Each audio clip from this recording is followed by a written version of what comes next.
Fala, gurizada abençoada! Começando mais um podcast Gospel Che, o nosso segundo episódio e focado sempre em trazer conteúdos relevantes, testemunhos, personalidades aqui do nosso estado do Rio Grande do Sul. Então, aproveite bastante, não esqueça de se inscrever no nosso canal no YouTube, compartilhar com outras pessoas. Hoje o tema, tenho certeza que vai te interessar muito, principalmente a educação dos nossos filhos. Como é que anda a educação dos teus filhos? Como é que você tem trabalhado com as crianças? E não só isso, também, daqui a pouco você trabalha com as crianças na sua igreja. Como é que tem sido, né, lidar com as crianças? A gente sabe que as crianças estão hoje, né, voando literalmente, porque com a tecnologia são muito mais inteligentes e desenvolvidas também. Então eu vou conversar com o Juliano Rodrigues Pereira, psicopedagogo, graduado pela PUC do Rio Grande do Sul, especializado em neurociências, alfabetizou e educou centenas de crianças, 12 anos de prática clínica e educacional. Então, fica aí com a gente, aproveite e desfrute desse momento. Seja bem-vindo, meu amigo Juliano, que prazer te receber aí no nosso podcast. Obrigado, Anderson. Também sou irmão em Cristo, né? Também sou missionário, lido com a igreja há muitos anos, né? Graças a Deus, conheci Jesus faz 20 anos, né? E nisso tem edificado minha vida e também minha prática educacional nesse sentido. Fala um pouquinho, então, vamos começar da tua história. Nasceu onde? Como é que foi a tua infância? Então vamos lá. Eu sou porto-alegrense, né? Eu nasci no que nós chamávamos antes de Vila Floresta, hoje Jardim Floresta, né? Logo acima do Cristo ali. Estudei no Sarmento Leite, né? Fui uma criança bem atípica, né? Eu era mais uma mistura de introvertido e extrovertido, porque eu gostava de brincar sozinho, mas na aula eu falava bastante, né? Eu tive bastante problemas de aprendizado, né? Até por isso me tornei psicopedagogo. Eu penso que naquilo que a gente foi fraco, a gente se capacita, se torna forte e pode edificar outras vidas, né? E ali na alfabetização foi muito difícil. Eu tinha aquele garranchão, não conseguia copiar direito do quadro. Do nada, não foi do nada, né? Tu fez muito caderno de caligrafia? Meu Deus, caligrafia. Não, eu nem fazia. Eu começava e não fazia. Começava, mas não terminava, né? Aquele movimento meio TDAH, assim, de começar e não terminar as coisas. E eu virei uma chave no terceiro ano. E essa chave é uma das chaves que eu ensino muito para os pais e para as crianças. Porque eu comecei a ter amizade com o melhor aluno da turma. E um outro que também era um excelente aluno. E nisso a gente começou a frequentar a biblioteca, começou a ler, eu comecei uma explosão de leitura, e nessa explosão me tornei um dos melhores da sala. Ou seja, essa virada de chave de um dos piores alunos para um dos melhores em apenas um ano. Então é isso também que eu posso mostrar para os pais, e eu tento mostrar para os pais, que a criança, quando ela começa a aprender, ela é um furacão, ela não para, ela tem muita energia. E eu trago isso para a prática educativa, né? Porque as crianças que chegam em mim, a maioria é com muita dificuldade, né? Não está conseguindo alfabetizar, né? Ou não está conseguindo concentrar na aula, problema de atenção. E nisso, se a gente organizar a criança, né, dar um bom exemplo para ela também, pode ser que ela se edifique e consiga fluir. Claro, nem todos os casos vão fluir rapidamente, como foi o meu caso, né? Nem todos os casos eles têm esse êxito tão rápido, mas muitos têm, né? Ano passado, até uma irmã na fé trouxe uma criança para mim com TDA, né? Não tinha diagnóstico ainda, mas quando ele entrou na minha sala eu já vi, né? Porque pelo comportamento que ele representava, pela forma como ele pensava, porque ele também conseguia focar no assunto de interesse dele, no resto ele não conseguia ter atenção. E mal alfabetizado, ele não estava no processo de alfabetização. Se alfabetizou e passou sem a recuperação, ou seja, também teve esse mesmo fenômeno que eu, né? De conseguir em um ano ter esse ganho de aprendizado, ter essa força. Claro, a família investiu bastante, né?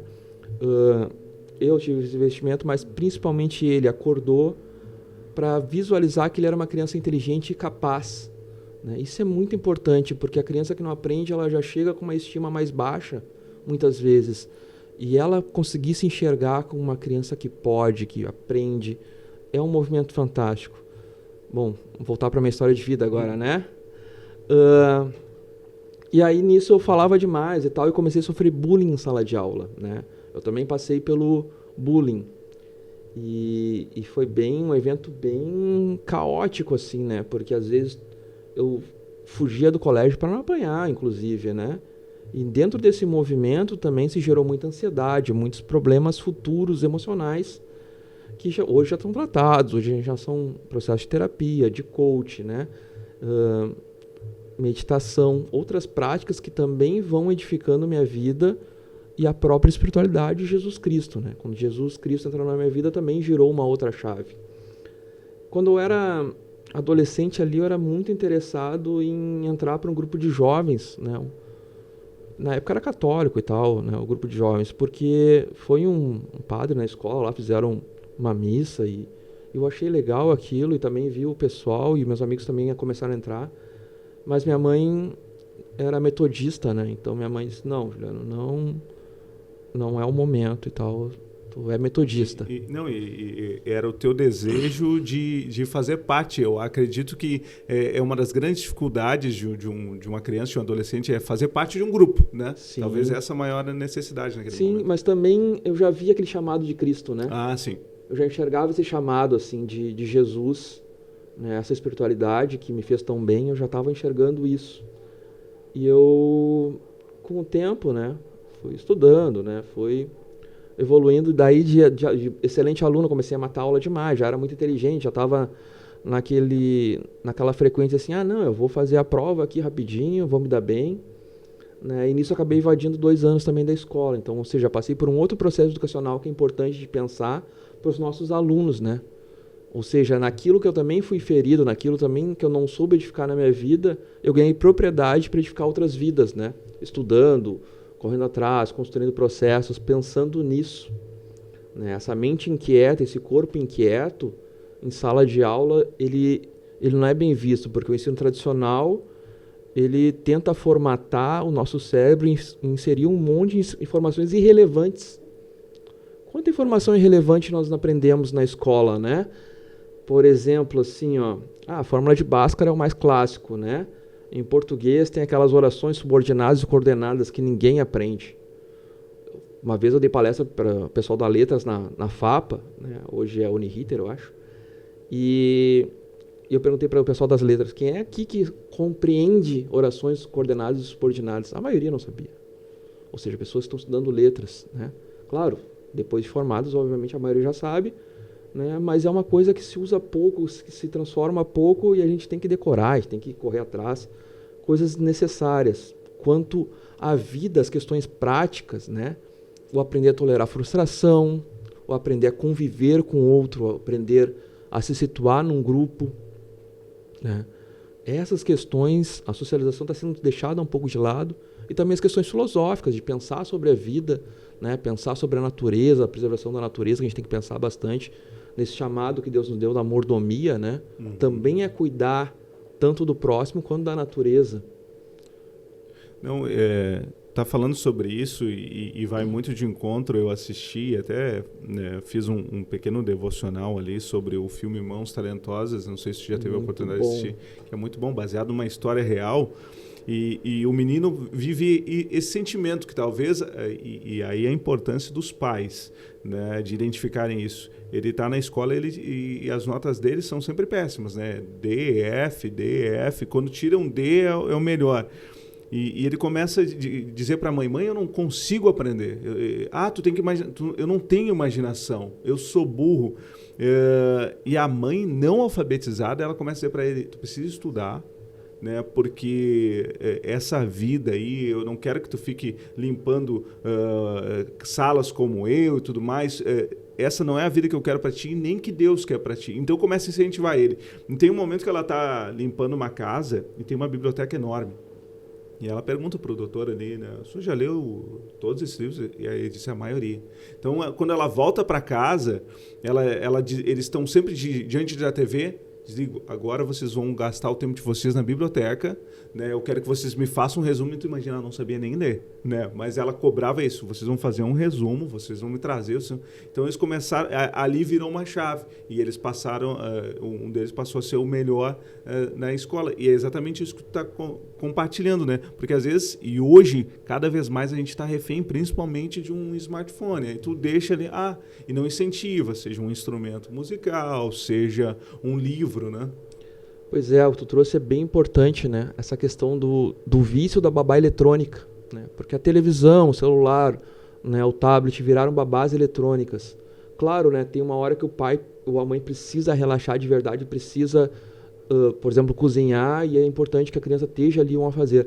Mas está se perdendo justamente aquilo que essa mãe notou, que a criança fica só naquilo e não edifica a própria vida, né? Então, para a gente edificar a vida da criança, é muito claro que a gente precisa o quê? Criar rotinas de aprendizado e rotinas de diversão fora desses ambientes. Porque que a televisão, o smartphone e o tablet, esses recursos eletrônicos trazem? Problemas futuros de concentração. Quem fica muito tempo nisso, vai lá para aquele problema de atenção depois. Pode causar problema de visão, ansiedade, vício em dopamina. Nós somos viciados em dopamina. A gente tem que estar sempre vendo alguma coisa, né? E isso, as nossas crianças já estão se tornando viciadas. E como o cérebro delas é muito mais plástico que o nosso, o efeito nelas é muito pior que para nós. Então a gente tem que pensar no longo prazo, né? Pela luz da nossa neurociência, e voltar às brincadeiras que nossos pais nos ensinavam, nossos avós nos ensinavam, né? Brincar de bola, peão, né? Gude. Brincadeiras simples, mas que trazem com elas aprendizados significativos. Coordenação visiomotora, por exemplo, na bolinha de gude. Uhum. É a mesma coordenação da escrita, do desenho, né? E do copiar e do perceber no livro. Então, essas brincadeiras vão trazendo também movimentos de construção de inteligência. E, claro, né, eu sempre busco dar exemplo na questão do livro. Mas a criança não sabe ler ainda. Não, mas ela pode desenhar, ela pode ver as figuras. A primeira leitura não é a leitura da letra, é a leitura da história através das figuras, né? E assim também vai melhorar a leitura de vida do sujeito. A partir do momento que o sujeito começa a perceber, né, uma realidade impressa, uma realidade desenhada, ele vai compreendendo melhor o mundo. Por que os homens primitivos lá nas cavernas desenhavam na parede? Para contar histórias, né? Para marcar, deixar desenhadas ali o que eles faziam, como caçavam, como colhiam, né? E isso foi vital para a nossa sobrevivência. Ou seja, esse ensino já, através das gravuras, tornou a nossa civilização possível, né? Onde é que eu estava ainda na história? Não, a gente estava falando, e até eu ia te perguntar, estou vendo que está com um livro ali, que a importância também dos pais hoje. Eu acredito que temos um papel fundamental nessa educação e que, por vezes, como tu falou de uma babá eletrônica, mas às vezes a gente terceiriza para a escola. Que a escola faça, ou qualquer outra pessoa faça, e a gente não incentiva. Aí eu quero que a minha filha leia e eu não leio. Sim. Eu quero que a minha filha vá para a rua e eu fico, por vezes, só no computador e em tantas outras ferramentas. Eu gostaria de... assim, em casa eu sempre tive o exemplo do meu pai, leitor de jornal, né? Todo dia ele lê o jornal, até hoje, né? É idoso, tem dificuldade de visão e ainda lê o jornal, né? E também tive o ganho, assim, quando eles perceberam que eu estava afim, que eu estava querendo estudar, eles assinaram Globo Ciência para mim na época, aquela revista e tal, né? Nem existe mais, eu acho. E ali eu podia ler e compreender textos mais complexos, né? E isso também evoluiu o meu cérebro. E uma didática muito simples que eu faço para os pais é criar o momento da leitura e do estudo em casa. Você vai estudar os materiais para a sua profissão, né, ou para a profissão que você está desejando, caso queira mudar no mercado, né? Tem gente, eu recebo muitos pais que estudam psicologia, estudam outras faculdades, e aquele momento vocês estudarem juntos, né? Claro, se a criança não sabe ler ainda, que nem eu falei, pega um livrinho de colorir, né? Pega um livrinho para ela estar olhando as figuras, como eu falei antes, incentivar isso e trazer a importância disso, né? O papel dos pais é muito mais vital que o da escola, Porque a escola vai dar algumas bases, mas a base da vida mesmo quem dá os pais, né? E muito do meu trabalho também não é só com a criança ali, é também de orientações simples para os pais. Muitas vezes chega uma criança de 7, 8 anos, ainda dorme na mesma cama, eu só falo assim, não, a criança precisa do espaço dela, né, do canto dela. Claro, se só tem um quarto na casa, mas que ela tenha a caminha dela, o colchãozinho dela, para ela aprender que ela é um indivíduo diferente, né? E nisso também confrontar medos, né, ganhar mais coragem, mais segurança interna.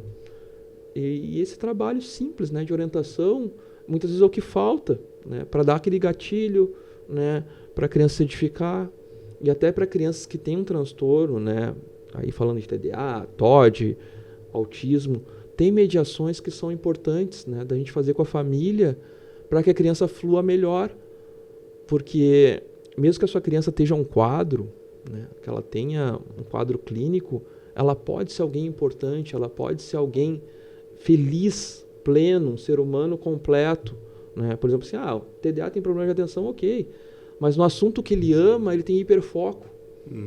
Ou seja, o TDA, ao mesmo tempo que ele traz seus problemas, ele traz um dom, né? Ele traz um talento especial, que é o quê? Por exemplo, se o TDA se interessa por planetas, ele pode ser um mestre em astronomia, ele pode ser um dos melhores astrônomos do planeta.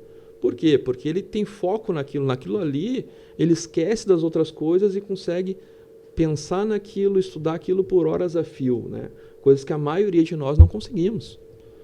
Então, o que está por trás do quadro? A gente também tem que enxergar as partes positivas e as partes que nos fazem refletir, né? Por exemplo, o sujeito que cai em depressão. Tá, ok, ele caiu em depressão. Mas aquela tristeza também traz pensamento. E esse pensamento ele também pode mover a vida para um caminho mais correto, né? Isso fala em Eclesiastes também, né? Pela tristeza que se abate no rosto que se corrige o coração. E muitas vezes a gente não percebe isso, que essa tristeza ela pode também ser benéfica. Acolher ela, claro, não vivenciar ela a vida inteira, mas acolher ela, ver o que ela tem nos a ensinar e seguir em frente. Buscar ajuda profissional, óbvio, buscar ajuda pastoral, mas seguir em frente. Estou conversando com o Juliano Rodrigues, psicopedagogo. Esse é o nosso podcast, segundo episódio do Gospel Tchê. E quero agradecer também esse espaço maravilhoso da Sonido Produções, nossa grande parceira. Para você que tem interesse em criar conteúdos para a internet, né? A Sonido tem a estrutura que você precisa. Está na cidade de Cachoeirinha e você pode procurar eles aí nas redes sociais.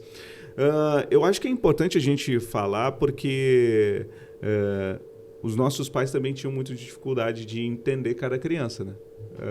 Era uma outra geração. Como tu falou, é o autismo hoje que a gente fala um pouco mais.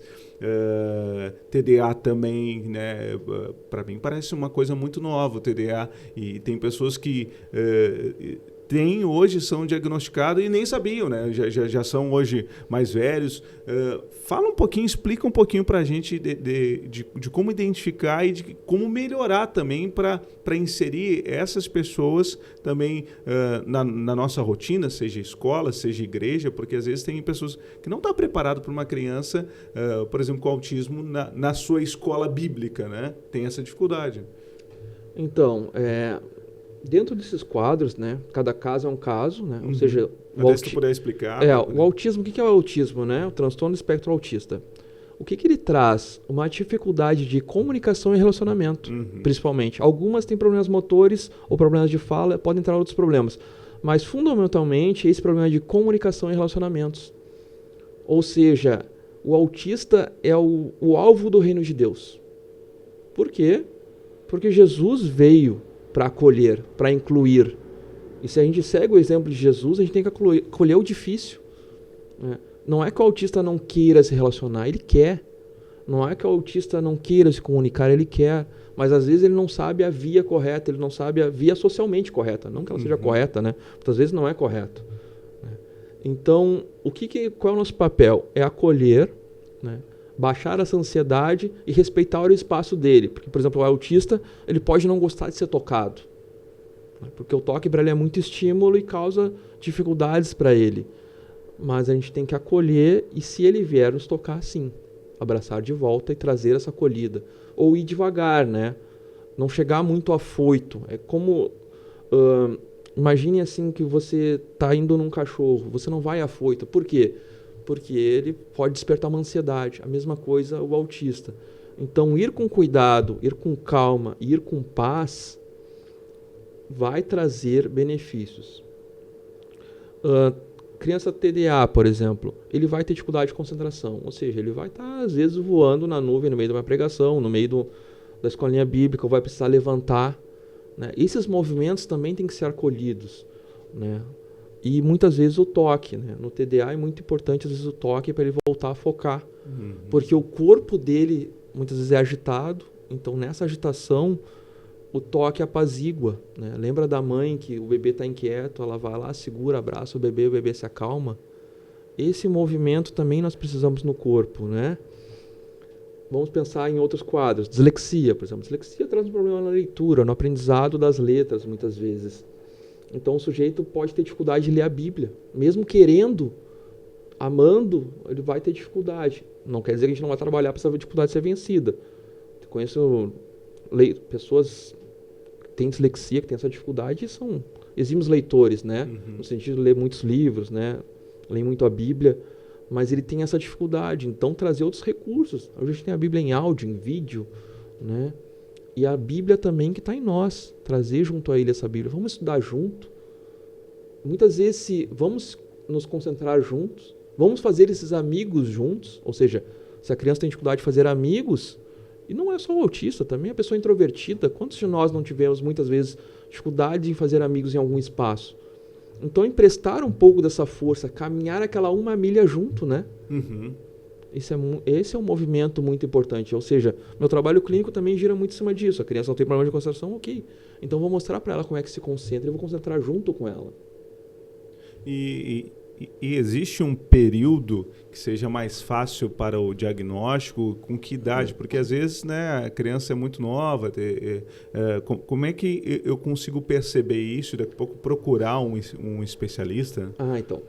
Para procurar especialista, assim, ó, desde nova a criança vai mostrando sinais, tá? Então, dentro desses sinais é importante a gente manter o ouvido, o alerta, né, e não negar.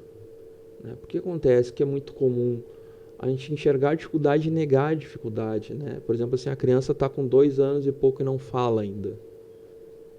Liga um sinal de alerta. Procura um especialista. A gente ainda tem muito preconceito com especialistas, né? Achando assim, eu errei em alguma coisa. Os pais também têm muita dificuldade em não se culpar. Pai e mãe, relaxem. Muitas vezes vocês não erraram, né? Na maioria das vezes são questões orgânicas.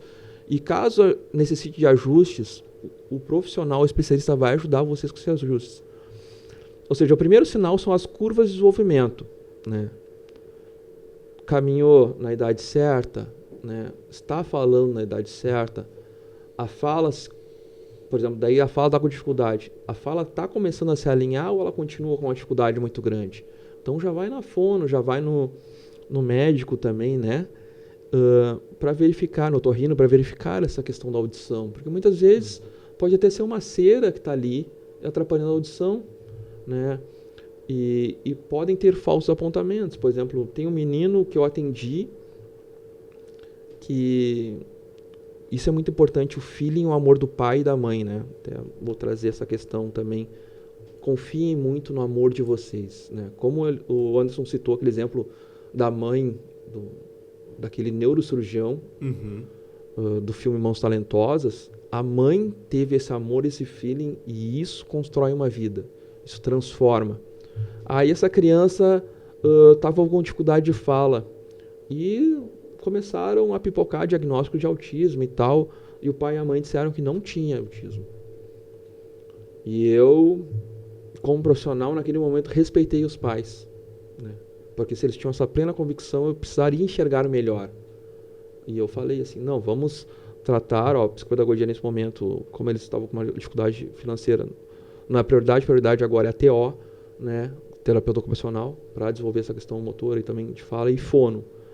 E nisso eles foram consultando os médicos e viram que a criança tinha uma dificuldade, ela tinha líquido naquela região ali do ouvido. E esse líquido dava aquele barulho, sabe quando está embaixo da água e e tu tá ouvindo ali aquele som distorcido, né? Se você não consegue perceber, bota as 2 mãos no ouvido assim, que tu vai perceber como é que ele ouve, mais ou menos. Ou seja, todo esse trabalho, todo esse empenho, agora vamos botar um dreno, ele vai ouvir saudavelmente, né? E vai poder edificar a fala dele depois, e não é autismo, né? Ou seja, esse feeling de paz é muito importante, mas também não negar que há um problema. Os pais procuraram ajuda, buscaram especialistas, né? É fundamental também isso, né? Esse movimento. Então, primeiro, analisar esses sinais. A criança inquieta. Toda criança deve ser inquieta. Né? Mas ela é mais inquieta que as demais crianças. Opa! Aí liga um alerta. Né? Porque é normal a criança fazer um furacão em casa, brincar, correr, dançar. E isso é saudável. Se o teu filho está fazendo isso, parabéns, você é um bom pai. Né? Mas, se ela está fazendo muito mais que as outras crianças, liga um sinal de alerta ali. Procura um especialista, procura um psicopedagogo, né? Para conversar, para ver como é que essa criança está situada. E a outra questão também que é fundamental, nós percebemos, são problemas de relação. Mas se relaciona bem com adultos. Ok, maravilha, muito bom isso. Mas o relacionamento que a gente espera é sempre na mesma idade. Sim. O relacionamento par, né? Se dá bem com crianças só mais novas. Não. O ideal, né, o que a gente busca construir no desenvolvimento infantil é que a criança se relacione bem com a mesma faixa etária. Por exemplo, criança de 4 com criança de 4, criança de 2 com criança de 2, que são realidades muito diferentes. São fases muito diferentes, né? A fase dos 2 anos ali é a fase que a gente chama de fase anal, a fase da birra, né? Também outras popularmente chamando, né? Aquela fase da birra, aquela fase do não.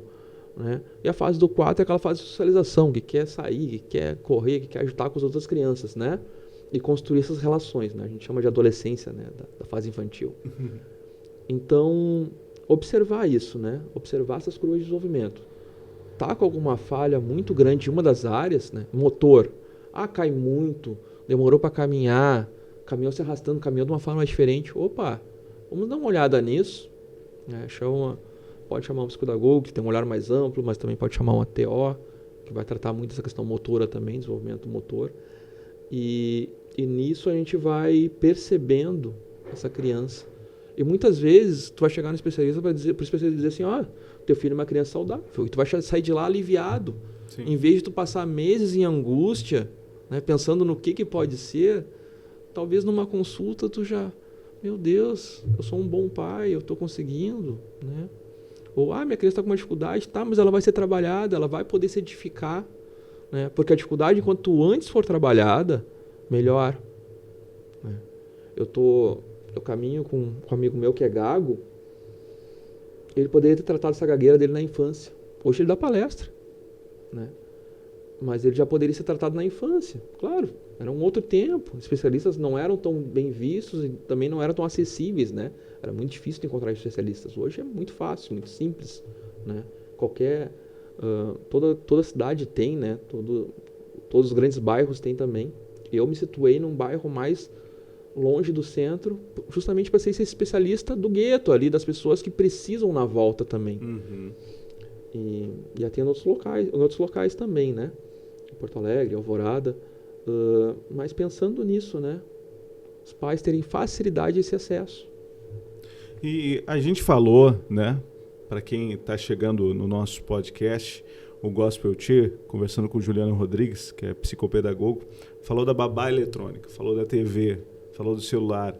E hoje a gente vai percebendo, muitos pais dizem, não vou de forma alguma oferecer isso para o meu filho, outros já muito cedo, né, para poder cumprir alguma tarefa, às vezes trabalhar, né, ou até mesmo na igreja, acaba cedendo e entrega o celular na mão de uma criança. Como é que tu vê isso? E o que se recomenda do uso de tecnologia pelas crianças? Então, eu penso que a gente tem que viver na realidade, né? A gente não pode negar a nossa realidade, mas também a gente tem que zelar pela saúde das nossas crianças, tanto emocional quanto física, né? Como eu citei o exemplo do olho e tal, né? E da atenção, dos neurônios dela também. 1 a 2 anos, celular, tablet, qualquer tela pequena, esqueça, né? Se puder, evitar a televisão também, né? Depois, sim, por pouco tempo, né? 1 horinha depois dos 2 anos, né?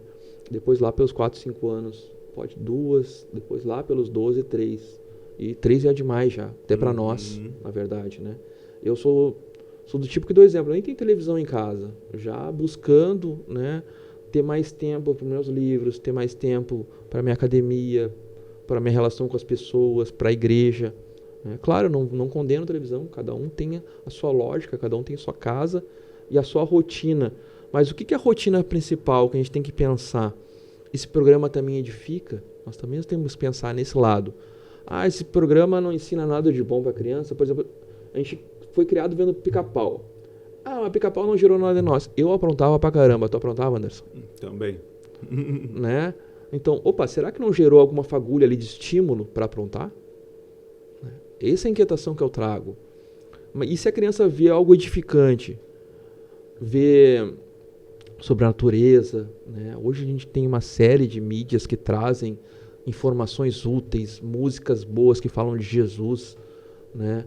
Hoje a gente tem uma variedade incrível, né? Então usar essa variedade a nosso favor, né? Desenhos, por exemplo, Daniel Tigre, né? Luna, Peixonautas, Bob Trem, né? Tem uma série de desenhos ali que também trazem informações, né? E conhecimento para as nossas crianças, ao invés de a gente ficar só naquela quebraceira ali, naquela luta, que não é a fase, né? Não é o momento, né? Claro, depois, nós como adultos ou como adolescentes encarar um esporte, né? Ter vídeos de esporte é outra rotina. Aliás, falando em esporte, pais, incentivem seus filhos ao esporte. O esporte gera disciplina, o esporte gera vida, uma vitalidade maior, uma concentração maior, uma coisa fantástica. Conversando sobre a criação dos filhos, e claro, existem muitos, né, desafios para a gente, porque hoje mudou muito e a gente percebe. Eu esses dias estava conversando com minha esposa e a gente se dando conta, porque a gente achava, somos agora pais modernos, a nossa mentalidade em relação aos nossos filhos vai ser diferente, vai ser super de boas. E eles estão numa velocidade de conhecimento, de aprendizagem, eu digo até de fala, as crianças hoje, porque eu lembro que antigamente tu tinha até uma expectativa da criança abrir os olhos. Quando é que ele vai abrir os olhos? Hoje, se deixar, já nasce falando. As crianças estão muito mais desenvolvidas. E aí a gente vai percebendo que isso está sendo muito rápido e que até a nossa conversa com eles também, porque antes a gente dizia, minha relação com meu pai é careta, é quadrado e tudo mais. Mas mesmo que a gente esteja muito mais antenado, já tem uma dificuldade de comunicação com o adolescente, com as crianças também, que eles vêm com outros pensamentos diferentes do nosso, né?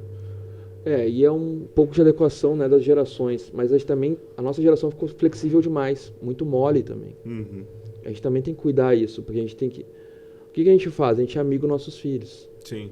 Mas amigo demais. A gente ainda está no papel de pai, mãe e autoridade. Claro, não é uma autoridade abusiva, né? Porque o que acontece? Os erros do passado, de outras gerações, foi o abuso de autoridade, no sentido assim, autoritarismo muito forte. A nossa geração foi lá e quebrou com esse autoritarismo, mas não trouxe autoridade nenhuma. Então nós temos que trabalhar isso em nós também. Porque nem tudo a gente tem que dar aquela resposta que a criança quer. A gente tem que dar a resposta real e mais sábia. O que se espera do adulto e do mais velho é a sabedoria. Sim. Então, por exemplo, assim, para que serve tal coisa? Tu pode simplificar a resposta. Como é que nascem os bebês? Sementinha e tal. Conta a história da sementinha. Né? Tu não precisa explicar tudo. Claro, depois que a criança tiver um pouco mais de maturidade, sim, tu explica. Né? Tintim por tintim. E com pudor, tu não precisa negar, transformar em tabu.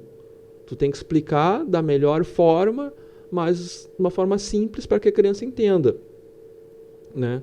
E também esse conflito de autoridade gerou coisas que são inadequadas. Por exemplo, a criança, cabe ela decidir uma coisa ou outra, não a maioria das coisas. Onde é que nós vamos hoje, por exemplo? Sempre perguntar para a criança não é bom. Às vezes, perguntar como uma premiação, ou como um carinho, como um afeto, é válido, é fantástico. O que nós vamos jantar hoje? Às vezes é fantástico. Vamos comer pizza, vamos fazer o dia da pizza. Ok, daí já faz uma festa em cima disso, né? Mas toda noite, não. A criança... É que nem, não, aproveitando esse gancho, a gente fala muito sobre isso, né? E nós temos essa dificuldade, talvez, de dizer não, por vezes, né? Eu ouço alguns professores falando, né? O professor Mário Sérgio Cortella, aí, por vezes, a gente acha que o amor é dizer sim para tudo, né? É dar tudo que ela precisa. E por vezes porque a gente não teve acesso a tantas outras coisas, a nossa geração vem e diz, não, vou fazer de tudo. E isso é um grande erro também, né? Às vezes o não temporário, ele é muito mais benéfico. A criança precisa se frustrar, né? Por quê? Aí ela vai desenvolver inteligência emocional. O não é uma palavra que educa muito. Né? Se criou uma psicologia positiva que se dizia que não podia dizer não para a criança. Muito pelo contrário. Quem é que mais nos ama? Vamos trazer um exemplo maior da sabedoria. Deus. Não matarás, não furtarás, não temas. O não também serve para outras coisas. Não temas. Sim. Ou seja, não tenha medo, tenha ousadia, tenha coragem. Mas também ele usa o não ali. Ou seja, o não educa muito. Porque a criança que faz o que quer, ela fica serva dela própria. E a gente é feito para viver em comunidade, não para viver segundo o nosso umbigo, segundo apenas o nosso desejo. Essa criança que não ouviu o não dos pais vai ser aquela criança que na adolescência vai perder uma namoradinha, vai pensar em suicídio, porque não está acostumada a viver a frustração. Não, tu está falando sobre isso, eu estou lembrando de situações. A gente teve agora eleição, às vezes é o futebol, e agora recentemente estava vendo uma manifestação de muitos jovens, adolescentes que viraram haters por causa que a Anitta perdeu o Grammy. Aí foram lá de quem ganhou e começaram a mandar várias mensagens para ela, né? Ao invés de poxa, ok, não vencemos, não sabe até perder uma derrota para essa geração. Foram lá e encheram de mensagens o perfil de uma pessoa que nem fala o português, mas dizendo todo tipo de coisas, porque a Anitta não ganhou o prêmio, no caso. Não saber o não, né? Não sabia ouvir esse não sabia acolher esse não. Por isso a gente tem que trabalhar esse não com as nossas crianças. Claro, não pode dizer não o tempo todo, porque senão cria uma criança rígida e polida. Ela não vai ter criatividade, ela não vai ter ousadia. Mas o não, ele é muito pedagógico, né? Dizer não nas horas certas. Vou dar um exemplo pessoal, né? Daí eu falei aquela história da mãe, não deixar eu ir no movimento católico naquele momento, ok. Naquele momento talvez não fosse o momento ideal. Depois, eu entrei para a igreja e entrei afoito. Eu li a Bíblia, meu Deus, eu li a Bíblia como se tivesse achado o maior tesouro da minha vida. Por quê? Porque eu tive que esperar um pouco. A mesma coisa aconteceu num outro movimento com o Lego. Meus pais, por questões financeiras, né, eram batalhadores e tal, adiaram um pouco me dar um Lego. Cara, depois eu brinquei de Lego e tá tudo certo. Não fiquei traumatizado com isso. E foi uma maravilha para mim. Só que nossos filhos, o que a gente pensa? Eu vou dar tudo que eu não tive. Não, eles não precisam. O que o filho precisa, pai? Qual é o melhor presente que você pode dar? Mãe e pai, atenção. A presença. Atenção, isso, a presença, aquela atenção focada, aquele momento de família, aquele momento de brincadeira. Eu gostaria que vocês agora resgatassem na memória de vocês algum momento que o pai ou a mãe de vocês brincou com vocês. Vocês vão resgatar isso muito fácil, vai ser muito prazeroso. Por quê? Porque a gente lembra dessas coisas. Ou seja, a gente lembra desse afeto, desse carinho, dessa maravilha. A gente não lembra tanto das coisas. Claro, eu falei do Lego aqui, claro, lembro do meu Lego. Mas eu lembro muito mais do meu pai uma vez abrindo uma caixa de ferrorama comigo e brincando com esse ferrorama. Ou até mesmo brincando com o Lego, né? Daqui a pouco, ganhou aqui, vamos montar. Sim, vamos montar juntos, vamos brincar juntos. E outra, assim, uma técnica, tá, pais? Vocês me pedem bastante técnicas, eu acho que seria interessante trazer isso online. Você quer que a criança fique mais calma por mais tempo? Faz o seguinte, brinca com ela 15 minutos. Não precisa mais que isso, tá? 15 minutos. Pega uma brincadeira, brinca com ela 15 minutos. E plante isso. Claro, na primeira vez pode não dar certo, mas nas próximas você vai ver o efeito. Tu brincou 15 minutos com ela, por exemplo, com Lego, né? Depois ela vai ficar brincando sozinha há muito tempo com aquele objeto. Aquela brincadeira foi internalizada, tornou prazerosa para ela e ela vai continuar brincando sozinha. E vai te deixar tempo para fazer as outras coisas, né? Porque a gente sabe que a nossa rotina é muito corrida, a gente tem pouco tempo. Então, esse tempo focado e de qualidade é o essencial na nossa correria. Se vocês não têm muito tempo para dar para o filho, né? Claro, tem pais que se dedicam, a mãe para de trabalhar, ou o pai fica mais tempo em casa. Mas se você não pode fazer isso nesse momento, transforma esses 15 minutos só do seu filho. Esqueça celular, esqueça televisão, esqueça tudo. Esse momento é só teu e dele, é um momento especial de vocês dois. Isso traz um ganho de estima, traz um ganho na relação de vocês e até de autoridade. Mas meu filho não me obedece. Se tu der tempo de qualidade e atenção para o teu filho, a tendência de ele obedecer é muito maior, de uma maneira muito mais fácil. Eu faço isso com minha sobrinha, com meus afilhados, né? De brincar um pouquinho, depois eu preciso dizer um não, a criança já ouve mais rápido. Isso eu garanto para vocês. Agora, falando um pouco sobre a educação na igreja, o ensino bíblico, que por muitas vezes a gente acaba deixando de lado, né? Esse ensino bíblico voltado para as crianças. A gente sabe o quanto é importante, né? A Bíblia vai falar sobre ensinar a criança o caminho que ela deve andar. E como que eu desenvolvo isso? Há quem trabalhe com a ideia, não, a criança não precisa de um culto diferente, né? E há quem diga, não, a gente precisa ter aqui, faixas etárias. Como é que vocês veem assim? Tá, então vamos lá, né? Eu até dei um seminário sobre isso, né? Você pastor, você líder de igreja, se quiser me chamar, eu não cobro nada, eu sou um missionário, né? Eu amo falar sobre Jesus e também edificar famílias, né? Claro, tem meu trabalho tudo, mas eu posso ir na faixa mesmo. Se quiser ofertar, também pode ofertar, mas eu me disponho, né? Assim como o Anderson muitas vezes teve que bancar a própria missão, eu também banco minha missão, né? Porque Deus me dá recursos para isso. Mas voltando ali o foco, tem um livro de Spurgeon chamado Pescadores de Crianças. Spurgeon, um dos maiores pregadores da nossa história cristã, ele se converteu muito novo. O que era o nosso problema da IBI, né? A Escola Bíblica Infantil? A gente enxergava como se tivesse que ensinar só valores para nossas crianças. Não, a gente tem que apresentar o Cristo ressuscitado. Nós temos que apresentar as histórias bíblicas para nossas crianças. Nós temos que apresentar, de fato, a conversão, o batismo.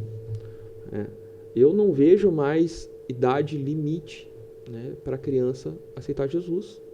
Eu vejo que a criança, até Deus fala, né, venham minhas criancinhas. Então vamos seguir esse ensino de Jesus. É claro, o que eu penso? Que a linguagem deve ser adequada. Assim como, por exemplo, algumas igrejas têm culto que privilegia os mais velhos, vai ser o quê? Um som mais baixo, não tanto barulho, não tanta dança, né? E alguns idosos vão gostar disso. Né? A mesma coisa nas nossas crianças. 2, 3 anos é uma linguagem totalmente diferente lá da criança de 10. Quem sabe a gente traz uma historinha que contemple eles também. Se não puder multiplicar esses grupos, façam apenas um movimento infantil, né? Claro, tem igrejas pequenas ou igrejas que também não tem tanta pessoal, né? Porque a gente sabe que são poucos na obra, né? Então, mas que se faça um movimento para as crianças, ensinando com teatro, ensinando com fábulas, contando história, trazendo as crianças para pregar, né? Eu fiz parte durante um tempo da igreja de crianças lá da Brasa, e tinha crianças que iam lá e traziam uma palavra. Iam lá e cantavam um louvor. Iam lá e dançavam. Glória a Deus por isso. Trazer as crianças para orar, né? Quem é que nós, na nossa oração, muitas vezes a gente vem calejado, cheio de pecado, cheio de tranqueira. A criança não. A criança está ali no começo da vida dela, né? Quão pura, quanto nos inspira ouvir uma criança orar, né? Então, esse movimento na igreja, ele precisa ser focado nas crianças, né? E depois o segundo movimento é trazer as crianças para esse movimento de pregar, de trazer também um pedaço desse culto, né? E agora falando dessa parte mais lúdica, isso também é saudável na igreja, seja o teatro, né, a pintura, isso também ajuda nesse desenvolvimento e dessa criança dentro da escola bíblica, porque a gente percebe, né, que por vezes as professoras são bem criativas, né, dessa forma, sim. Né, e a gente também, até os pais às vezes acabam se encantando mais do que os próprios filhos, né? Sim, muito. O professor de Joel, né? Que que muitos pais vão se converter pelo testemunho dos filhos, né? Uhum. Então a gente traz isso muito presente na igreja, a gente vê muitos exemplos disso acontecendo. Retomando o foco, qual era a pergunta mesmo? Não, sobre essa parte mais lúdica, né? Sobre a parte mais lúdica. As artes, pessoal, vamos pensar nas artes. Quem foi que criou as artes? Quem é o dono da estética, né? Quando a gente fala em artes, a gente fala de uma estética, não uma estética só visual, mas uma estética no sentido mais profundo, do belo, né? Do pleno. Quem é que é pleno, santo, separado? Deus. Lá no livro de Êxodo, a gente vai ver lá que Deus deu um dom para um artífice, né? Para alguém que fazia ali as questões do templo, né? Fazia as obras de arte, né? Então a arte vem do Senhor. A gente dizer assim, que o teatro não evangeliza, que a música, que a dança não evangeliza. Cara, vai ler a Bíblia, sinceramente. Uhum. Vai ler a Bíblia. Quanto a gente se maravilha vendo teatro, nós adultos, né? Quem foi no espetáculo da Companhia Giovannici sabe. Quanto eu me converti naquele momento, que a gente precisa converter todo dia, né? De uma forma, às vezes, bem humorada, confronta, né? Confronta. E esse confronto da arte, ele é muito mais fácil da gente aceitar, porque ele vem pela emoção primeiro, e não vem só pela razão. A gente criou, o iluminismo trouxe pensamento que tudo é racional. Não, pessoal. Nós somos seres emotivos.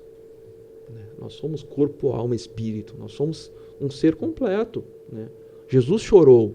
Então a gente tem que pensar também que a emoção é parte fundamental, né, da nossa caminhada. Então, se faz bem para nós, é óbvio que vai fazer bem para as crianças. E para as crianças ainda mais. Porque a criança também ela não tem aquele tempo de consideração que a gente tem de ouvir uma pregação inteira. Só falada. E para nós, às vezes, se torna chato. Então, para elas, é muito interessante a gente trazer esses recursos artísticos, fantoche, teatro, dança, pintura, né? Outros recursos de artes. Agora, a gente falou sobre a questão e depois eu posso voltar, que até quero algumas dicas tuas depois de livros para professores, para pais, né, para essa melhor educação com as nossas crianças. Mas talvez um dos temas mais delicados hoje é em relação à sexualidade. Existe essa preocupação, a gente não sabe em que momento falar, e daqui a pouco fica com receio de essa criança aprender alguma coisa lá fora, seja na escola, seja numa rede social, seja por intermédio de algum colega. Como lidar com isso? Tratar a sexualidade hoje com as nossas crianças? Porque a gente quer que elas se comuniquem com outras crianças, né? E daqui a pouco, né, chega uma e fala sobre sexualidade, sobre gênero, e os nossos filhos não estão preparados para isso. Em primeiro lugar, assim, é que nem eu falei antes já, né? Trazer de uma forma mais simples para a criança entenda. Né? Dependendo da idade, tu vai trazer a sexualidade como uma sementinha, né? Depois, sim, tu vai abordar, mas aborda de uma forma natural, né? Não com culpa, não com peso, né? Porque nossos pais, por exemplo, tinham aquele tabu, né? De falar de sexo com os filhos e tal. Mas eu tive um exemplo de um amigo meu que ouviu, ele e a irmã dele ouviram do pai deles sobre sexo. Né? Eles estavam no comecinho da adolescência ali, o pai deles explicou tudinho. Adiou o início da sexualidade dele. Por quê? Porque ele já sabia como era. Então matou aquela curiosidade. Sim. Porque a curiosidade nos move muito, né? Aqueles jogos de mostra e esconde, e evitar sexualizar as crianças, né? Ou seja, tu explicar não vai sexualizar. O que vai sexualizar é a criança ficar vendo aquelas danças pornográficas, aquelas músicas pornográficas, né? Tem música que não é para criança, tem música que não é nem para nós, né? Tem danças que eu me choco, né? Sim. Eu, como adulto, já me choco de tão vulgar, tão apelativo que é, né? E quão bonita pode ser um recurso desses usado da forma correta, de dança. Ou seja, esses tempos eu orientei uma mãe, né, sobre a questão da menstruação. E que cada vez mais cedo a gente estava impressionado com... 8, 9 anos, muitas vezes. Exatamente. A minha filha está com 9, a coleguinha dela estava, né? A gente estava conversando que ela estava meio triste, daí a Isabelle olhou e disse que ela está nos dias dela. E aí a gente estava conversando, não, tem uma colega lá que com 7 anos já... E imagina, o corpo, por vezes, já com várias mudanças, né? E a gente tem que pensar também essas mudanças estão ocorrendo por um transtorno na nossa sociedade, né? que é uma sexualidade muito precoce, né? A criança já está pronta para isso tão cedo. Muitas vezes pode ser também questões hormonais, né? A gente não sabe quanta coisa ruim a gente está comendo também, né? Não só assistindo. Voltando. Então eu pedi para a mãe explicar para a filha dela. Porque a mãe falou, menstruei muito cedo. Então tá, explica para tua filha, para que ela não tenha um trauma. Porque se ela souber que vai vir, tá, vai ser um momento constrangedor, mas não vai ser um momento traumático. O que pode gerar é um momento traumático. Por exemplo, assim, a criança tá com a roupa lá normal do dia a dia na sala de aula, desceu do nada, se constrangeu, toda a turma apitou, a professora, a criança apavorou, porque foi algo diferente, algo novo, algo que ela nunca tinha visto. Né? E já é um momento delicado para as meninas. Então, se puder conversar antes, né? E o pai também, porque, por exemplo, assim, a criança com 10, 12 anos começa a ter muita ereção. Não, meu filho, isso baixa, calma, só não mexe, deixa ali, calminho, que daqui a pouco vai passar, né? Tenta concentrar no que tem que fazer, na tua aula, né? Dá uma volta, toma um banho se estiver em casa, né? Então, ensinar também as crianças sobre as coisas básicas da vida. O movimento muito importante, que até Augusto Cury traz muito isso, até tu falou de indicações, né? Uma das indicações muito presentes para mim é Augusto Cury. Sim. Porque ele é um médico e tal, e também tem os nossos valores, né? De contar nossas histórias aos nossos filhos. Contar as nossas frustrações. Por quê? Porque se ele enxergou nossas batalhas e viu que para nós foi sofrido, que foi difícil, mas a gente sobreviveu, a gente passou e ficou forte. Eles vão visualizar que quando eles tiverem uma dificuldade, eles vão sobreviver e também vão ficar fortes. Sim. Então é importante que eles enxerguem essas histórias, que eles ouçam essas histórias de nós, para também entendam que a vida não é só facilidade, não é só ter tudo o que eles querem, que também tem muita coisa que a gente quer e não tem. E glória a Deus por isso também, porque talvez a gente não soubesse administrar ainda. Então, trazer também as conquistas, claro, trazer as vitórias, para que a criança perceba também. Eu me esforcei e consegui construir, com a graça de Deus, tal coisa. Consegui me formar na faculdade. Consegui ter êxito nos estudos, mas teve muito esforço, teve muita batalha, trazer essas batalhas para a criança. Porque senão eles pensam assim, tudo é fácil, tudo é instantâneo. Porque é uma geração que tudo é fácil, tudo é instantâneo. Tô com fome? iFood. Ou tô com fome, minha mãe me dá. Ensina a preparar comida. Que momento maravilhoso em família, a criança ajudando a preparar a comida. Claro, no começo vai fazer uma lambança, uma sujeirada, mas com o tempo vai aprender e vai te dar alívio. Porque tem dia que tu, cansado, exausto, não tem que cozinhar. Não, mas a criança já sabe preparar um sanduíche. Vamos comer sanduíche. Vamos, faz uma festa. Né? Então transforma também parte da nossa frustração, divide as responsabilidades. Porque, claro, a criança não vai sustentar a casa, não. A criança não vai ser obrigada a todo dia fazer comida, não. Mas pode auxiliar nesse processo. Né? Meu pai, na fé, pastor Max, ensinou a filha dele a cozinhar muito nova. Eu lembro que eu estava na cozinha dele, ela com 13 anos, cozinhando que nem uma adulta. E que aprendizado fantástico, que maravilha, dá gosto de ver. Então, vamos fazer o seguinte. Juliano Rodrigues, psicopedagogo, nosso convidado do segundo episódio do Gospel Tchê, me dá a dica de 5 livros. Pode ser? 5? Para crianças? Pode ser. Pra vamos pais, fazer assim. Para pais. Não, para pais. Para pais, professores. Para pais, professores. Quem ama, educa, esse Samitiba, né? Básico, vai trazer muitas questões. Esse livro aqui que eu estou na mão, Pais Brilhantes, Professores Fascinantes, do Augusto Cury. Pescadores de Crianças, do Spurgeon, né? E deixa eu ver o que mais de livros que a gente pode pensar para crianças, para pais. Ou pode ser para crianças também, dá 2 aí para crianças. Já deu 3 aí para pais, professores, 2 para crianças, então. Criança, tem os livros clássicos, né? Pode trazer ali Pinóquio, né? Que é uma excelente história, que é Jonas. Tu olha, Pinóquio é Jonas, né? Alice nos Países das Maravilhas para adolescentes. Um excelente também que eu vejo é o Diário de Anne Frank. Eu li quando adulto. Mas que livro maravilhoso, né? Um livro que me afastou das drogas na adolescência, Christiane F. Né? Ou seja, contou uma história triste, uma história ruim, mas edificou minha vida.